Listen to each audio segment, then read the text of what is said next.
تو تھوڑی نہیں بلکہ کچھ بھی نہیں۔ احادیث کا مضمون یہ بتاتا ہے کہ اگر ایک گنہگار عورت کا پیاسے کتے کو پانی پلانا قبول ہو گیا تو وہ عورت جنتی ہو گئی، اور شہید اور سخی اور عالم کا عمل باوجود جان دے کر اور مال خرچ کر کے اور علم کی اشاعت کر کے قبول نہیں ہوا، تو روایت کا مضمون یہ بتاتا ہے کہ جہنم میں انہی لوگوں سے لوگ ڈالے جائیں گے۔ اللہ ہم سب کی حفاظت کرتا۔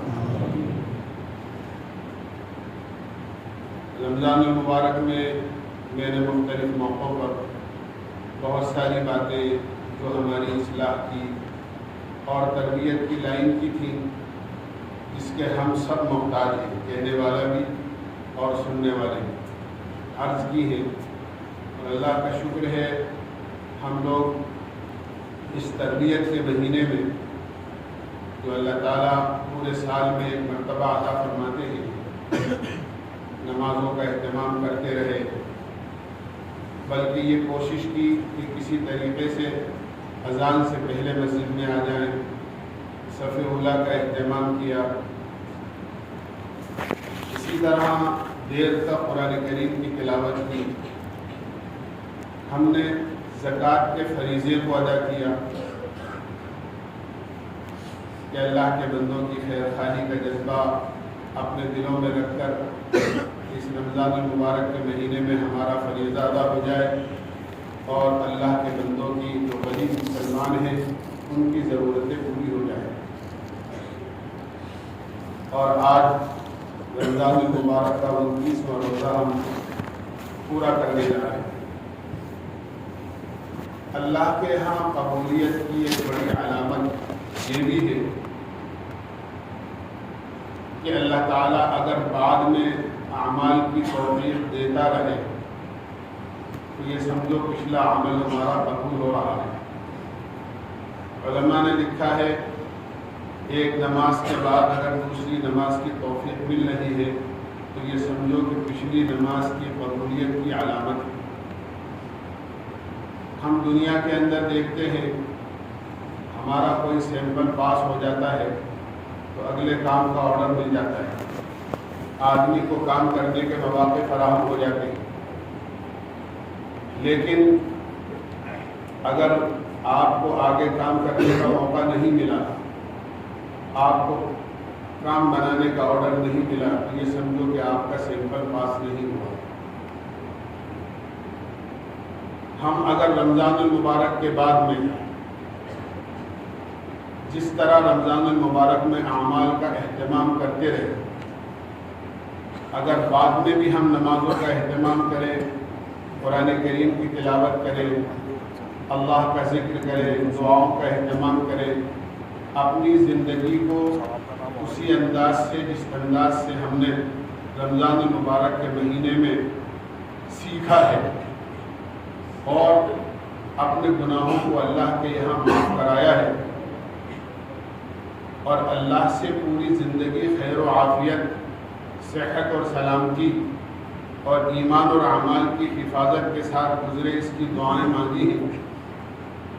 اگر رمضان المبارک کے بعد بھی ہماری یہی حالت ہوتی ہے تو یقیناً یہ بات کہی جا سکتی ہے کہ اللہ تعالیٰ نے ہمارے رمضان المبارک کے اعمال کو قبول کر لیا ہے۔ اور میں امید کرتا ہوں کہ انشاءاللہ ہم ایسا ہی کریں گے، اس لیے کہ کیا وہ مسلمان جس کے ہاتھ میں رمضان المبارک میں اکثر اوقات کے اندر قرآن کریم رہا ہو، کیا وہ اس بات کو گوارا کرے گا کہ عید کا چاند دکھنے کے بعد کسی دن اس کے ہاتھ میں شراب کی بوتل آئے؟ جس زبان سے اللہ کو یاد کیا ہو، درود شریف پڑھا ہو، کیا یہ گوارا کرے گی اس کی طبیعت کہ اسی زبان پر میں کوئی نشہ آور چیز اپنی زبان پر رکھوں، میں اس سے گالی بکوں، میں اس سے جھوٹ بولوں، میں اسی زبان سے جس سے میں نے اللہ کو یاد کیا ہے اور قرآن کی تلاوت کی ہے، اس سے میں لوگوں کو تکلیف پہنچاؤں؟ لوگوں کو دھوکہ دوں، ہرگز مسلمان کی طبیعت اس کو گوارا نہیں کر سکتی، اس لیے کہ جس برتن میں آپ کھانا کھاتے ہیں کبھی بھی آپ کی طبیعت گوارا نہیں کرے گی کہ آپ گھر کا کچرا اٹھا کر اس برتن میں باہر ڈسٹ بین کے اندر ڈالو، کبھی آپ کی طبیعت گوارا نہیں۔ اس لیے جو زبان اللہ کی یاد میں استعمال ہوتی رہی ہو، ہم آج یہ نیت کریں اور عہد کریں کہ آئندہ کبھی کسی گندی چیز میں اس کو استعمال نہیں کریں۔ جن ہاتھوں میں قرآن رہا ہے ان ہاتھوں سے کسی پر زیادتی نہیں کریں گے، کسی پر ظلم نہیں کریں گے، کسی کی طرف انگلی نہیں اٹھائیں گے، کسی کی عیب جوئی نہیں کریں گے، اس لیے کہ ہم نے رمضان المبارک میں یہی سیکھا ہے اور یہی تربیت حاصل کی۔ جو قدم اذان سے پہلے یا اذان کے فوراً بعد بڑی بے چینی کے ساتھ مسجد میں آنے کے لیے اٹھے ہوں، ان قدموں سے چل کر اللہ کے نافرمانی کے کاموں کی طرف جائیں، مسلمان کی طبیعت ہرگز گوارا نہیں کرتی۔ کیا ہماری طبیعت اس بات کو گوارا کرے گی کہ ہم نے دیر تک بہت زیادہ اس بات کی کوشش کر کے کہ کسی طریقے سے جلدی سے افطار کریں، کھانا کھایا نہیں کھایا، اور جلدی سے کہ بھئی اللہ کا کلام سننا ہے، قرآن کریم سننا ہے، ہمیں تراویح کی نماز ہماری چھوٹ نہ جائے، اور دیر تک کھڑے ہو کر ہم نے قرآن کریم اپنے اس کانوں سے سنا ہو، کیا ہماری طبیعت گوارا کرے گی کہ عید کا چاند دکھنے کے بعد عید ہی کے دن سے ان کانوں سے ہم ڈیگ کی آواز سنیں، گانوں کی آواز سنیں، جو عام طور سے گلی گلی ڈیگوں کا بڑا اہتمام ہوتا ہے اور بہت بجانے اور جو ہے گانے کا اور کیا کیا نظم کیا جاتا ہے۔ میرے بھائیوں دوستوں بزرگوں، یہ اپنے آپ کو بھی تکلیف میں ڈالنا ہے اور عام مسلمانوں کو بلکہ عام انسانوں کو تکلیف پہنچانا ہے۔ ذرا سوچیں کہ ان کانوں سے قرآن سنا ہے اور انہی کانوں سے ہم اللہ کی نافرمانی کی چیزیں سنیں، ہم گانے سنیں اور دوسری ایسی واحیات سنیں جو ہمارے دین اور دنیا دونوں چیزوں کو برباد کر دے اور لوگوں کی تکلیف کا سبب بنے۔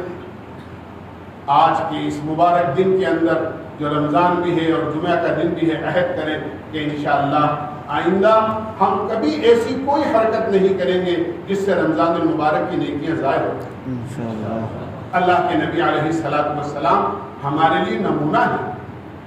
آپ ہمیں ایسی پاکیزہ زندگی دے کر گئے ہیں اور ایسی چیز سکھا کر گئے ہیں کہ ہمیں ادھر ادھر بھاگنے کی ضرورت ہی نہیں۔ جناب رسول اللہ صلی اللہ علیہ وسلم سے متعلق حق تعالی شانہ نے قرآن کریم میں فرمایا، لقد کان لکم فی رسول اللہ اسوۃ حسنہ۔ اللہ کے نبی علیہ الصلوۃ والسلام زندگی کے لیے تمہارے لیے بہترین نمونہ ہے۔ تمہیں اگر نماز پڑھنی ہو تو اللہ کے نبی جیسی نماز پڑھو، اگر تمہیں روزہ رکھنا ہے تو اللہ کے نبی کی طرح روزہ رکھو، حج کرنا ہے اللہ کے نبی علیہ الصلوۃ والسلام نے جس طرح حج کرنا سکھایا ہے ایسے حج کرو۔ تمہیں اپنے گھر میں اپنے بچوں کے ساتھ کیسے رہنا ہے ایسے رہو جیسے اللہ کے نبی علیہ الصلوۃ والسلام نے سکھایا ہے۔ آپ نے فرمایا خیرکم خیرکم لأہلہ وانا خیرکم لأہلی۔ تم میں سب سے بلند اور اچھے اخلاق والا وہ آدمی ہے جس کے اخلاق اپنے گھر والوں کے ساتھ اچھے ہوں، اور میں تم میں اپنے گھر والوں کے ساتھ سب سے اچھے اخلاق والا ہوں۔ اللہ کے نبی علیہ السلام نے ہمیں اپنے گھر میں اپنے بیوی بچوں کے ساتھ رہنا بھی سکھایا، ہمیں کاروبار کرنا بھی سکھایا۔ اللہ کے نبی علیہ الصلوۃ والسلام نے بذات خود تجارت کی اور تجارت کے اصول بتائے، اور جو چیزیں تجارت میں نقصان دیتی ہیں وہ ساری چیزیں بتائیں۔ اللہ کے نبی علیہ الصلوۃ والسلام نے اتنی بڑی فضیلت ارشاد فرمائی، التاجر الصدوق الامین مع النبیین والصدیقین والشہداء۔ سچا امانت دار تاجر قیامت میں نبیوں کے ساتھ، صدیقین کے ساتھ، شہداء کے ساتھ۔ دنیا میں لاکھوں اور کروڑوں کی الٹ پھیر کر رہا ہے، لاکھوں کما رہا ہے، لاکھوں خرچ کر رہا ہے، لیکن اس کی ایمانداری، امانت داری، دیانت داری، اس کی اچھائی اور حق کے ساتھ اور اللہ کے نبی کی بتائی ہوئی ترتیب کے ساتھ تجارت کرنا، اس کو کل قیامت میں نبیوں کی صف میں کھڑا کرے گا۔ اس لیے ہمیں تجارت ایسے کرنی ہے جیسے اللہ کے نبی نے سکھائی۔ کوئی مزدور ہے تو وہ مزدور امانت مزدوری اور کسی کا ملازمت کر رہا ہے تو امانت داری کے ساتھ کرے، اللہ کے نبی علیہ السلام نے مزدوری کو کوئی عیب نہیں بتایا. آپ نے تو اتنی بڑی فضیلت سنائی. آپ تشریف لے جا رہے ہیں, ایک آدمی کام کر کے اپنے گھر شام کو لوٹ رہا تھا. ادھر سے وہ آدمی راستے پر داخل ہوا, ادھر سے اللہ کے نبی علیہ السلام داخل ہوئے. آپ کا معمول تھا آپ سلام میں پہل کیا کرتے. آپ نے سلام کیا اور مسافے کے لیے ہاتھ بڑھایا. اس آدمی نے اپنے ہاتھ پیچھے کر لیے. آپ نے فرمایا کیا ظلم ہے, ہم تو مسافے کے لیے ہاتھ بڑھاتے ہیں, تم اپنے ہاتھ پیچھے کرتے ہو.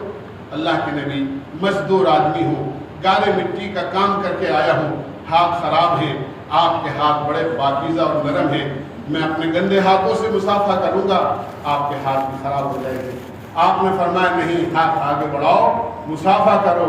اللہ تعالیٰ ان ہاتھوں پر جہنم کی آگ کو حرام کر دیتا ہے جو ہاتھ حلال مزدوری میں استعمال ہو. ملازمت آپ نے بتائی, کہیں مزدوری کر رہے ہو, کسی کے کام کر رہے ہو تو ایمانداری کے ساتھ. اللہ کے نبی علیہ السلام کے زمانے میں اللہ کا اتنا خوف تھا, صحابہ کے زمانے میں اللہ کا اتنا خوف تھا کہ ایک مزدور, ایک غلام اپنے آقا کی بکریاں چرا رہا ہے سب دوپہر کے وقت میں, گرمی کے موسم میں, اور آپ اس کا امتحان لیتے ہیں حضرت ابن عمر رضی اللہ عنہ کہ آؤ ہمارے ساتھ کھانا کھا لو. تو کہتا ہے میں تو روزے دار ہوں.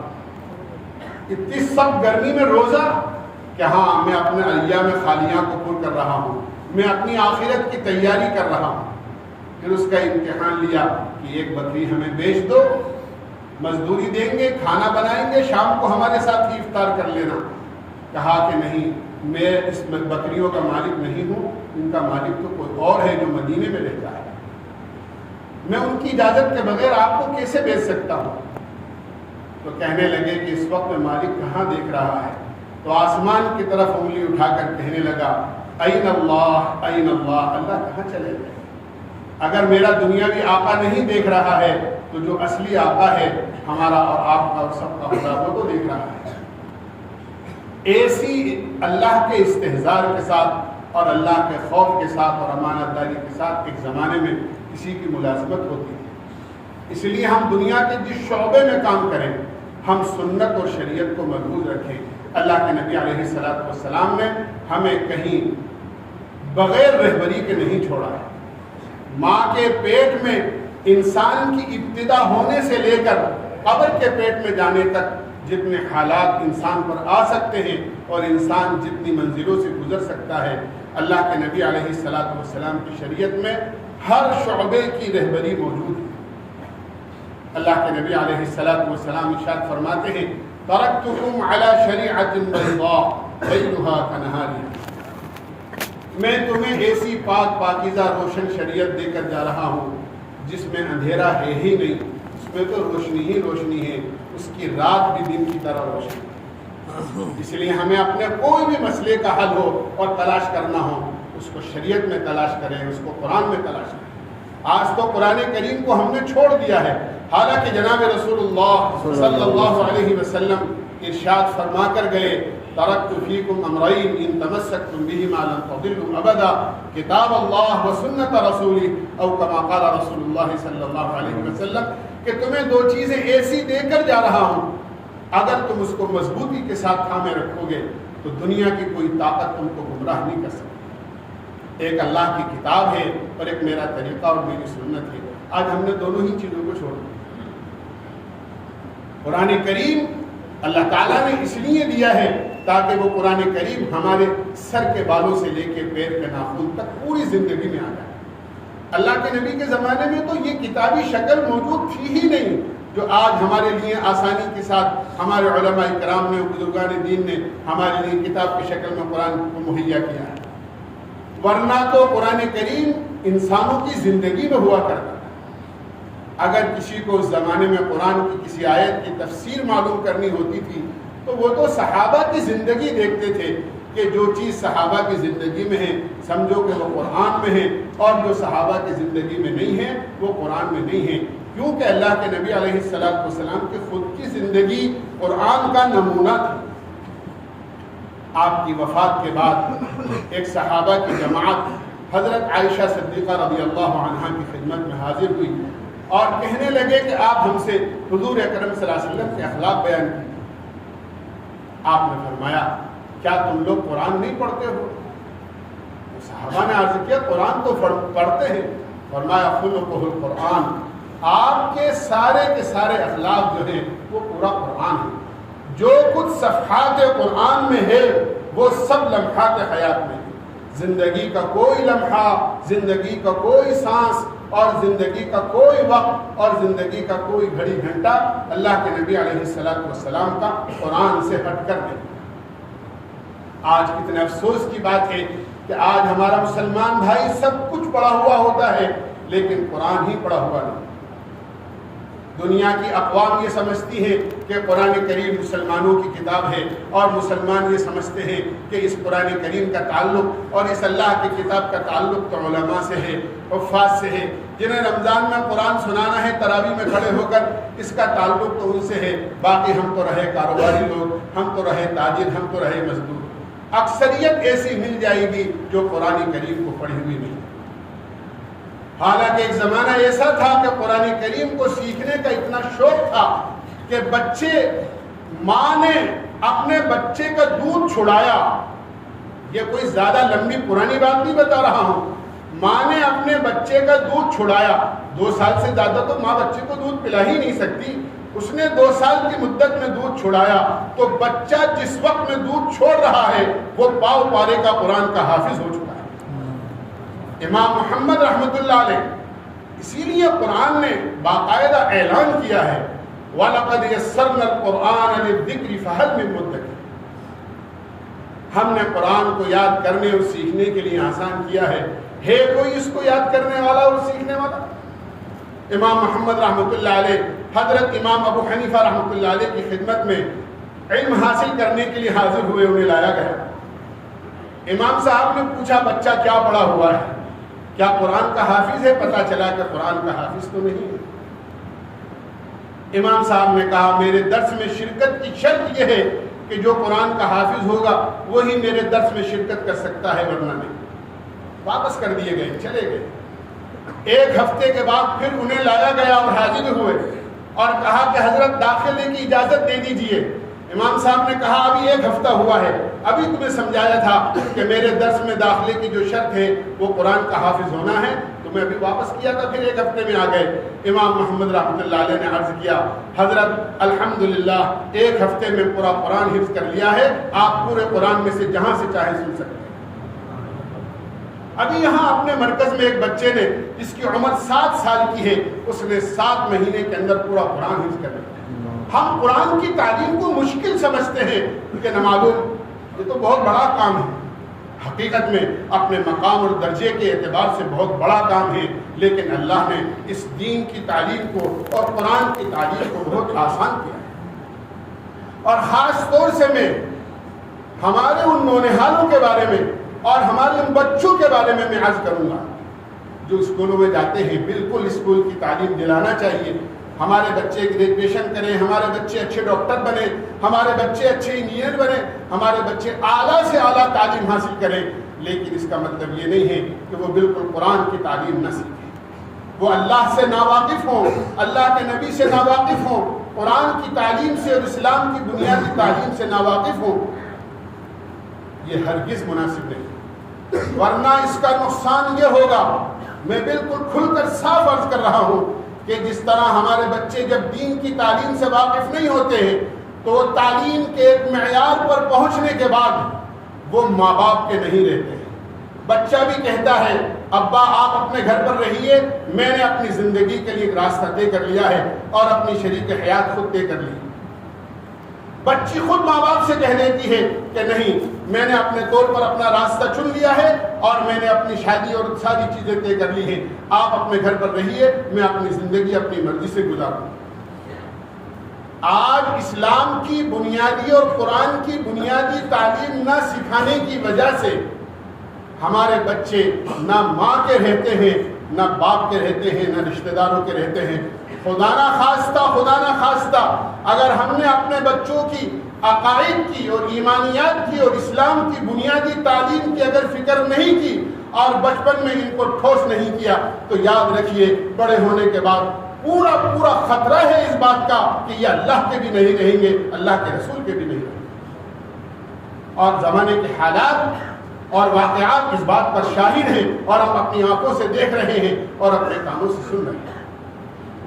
اس لیے ضروری ہے کہ ہم چاہے کسی بھی اعلیٰ سے اعلیٰ اسکول میں اپنے بچے کو بھیجیں، لیکن مکتب کا قیام ضرور ہو ہمارے محلے میں، ہماری مسجدوں میں، اور مسجدوں میں نہیں تو کوئی خاص جگہ اور معقول مدرسین کا انتظام ہو کہ وہ بچوں کو بنیادی طور پر قرآن کی صحیح تعلیم دیں۔ اسی طرح وہ اسلامیات کی اور عقائد کی اللہ کون ہے، وہ ہمارا خالق ہے، وہ ہمارا مالک ہے، وہ ہمارا پالن ہار ہے، اس نے ہمیں پیدا کیا ہے اور ہمارے ہر نفع نقصان کا، ہماری ہر عزت اور ذلت کا، ہماری ہر موت و حیات کا، ہمارے ہر نفع نقصان کا جو مالک ہے اس سوائے خدا کے کوئی نہیں۔ بچے کی بنیادی تربیت یہ ہونی چاہیے۔ ایک زمانہ تھا کہ مائیں اپنے بچوں کی ایسی تربیت کرتی تھیں کہ خواجہ قطب الدین بختیار کاکی رحمۃ اللہ علیہ کی والدہ ان کو یہ سکھا رہی ہیں۔ بچہ مدرسے سے آتا ہے اور مدرسے سے آنے کے بعد میں ماں سے کچھ روٹی اور کھانا مانگتا ہے تو ماں بچے سے یہ کہتی ہے، بیٹا تم مجھ سے کیوں مانگتے ہو، تم اللہ سے مانگو، اللہ سے مانگو، جس کو جو ملتا ہے وہ اللہ کے خزانے سے ملتا ہے۔ اب یہ چھوٹے سے بچے اپنی ماں سے پوچھتے، اماں اللہ سے مانگنے کا طریقہ کیا ہے، اللہ نظر تو نہیں آتا؟ تو ماں کہتی، بیٹا تم وضو کرو، مصلی بچھاؤ، 2 رکعت نماز پڑھو، اپنے ننھے منھے ہاتھ اٹھا کر اللہ سے مانگو، اللہ تمہیں ضرور دے گا۔ یہ وضو کرتے، 2 رکعت نماز پڑھتے اور پھر دعا مانگ کر اماں سے یہ کہتے، اماں اللہ نے تو دیا نہیں۔ تو ماں یہ سمجھاتی، بیٹا اس کے دینے کے راستے بہت ہیں، کسی کو کس راستے سے دیتا ہے، کسی کو کس راستے سے دیتا ہے، دیکھو تمہارے لیے اللہ نے کہیں رکھوایا ہوگا، اور پیچھے سے کچھ منگا کر یا بنا کر کسی تاپ میں رکھ دیا کرتی تھی، اور بچہ جب تلاش کرتا تو اس کو مل جاتا۔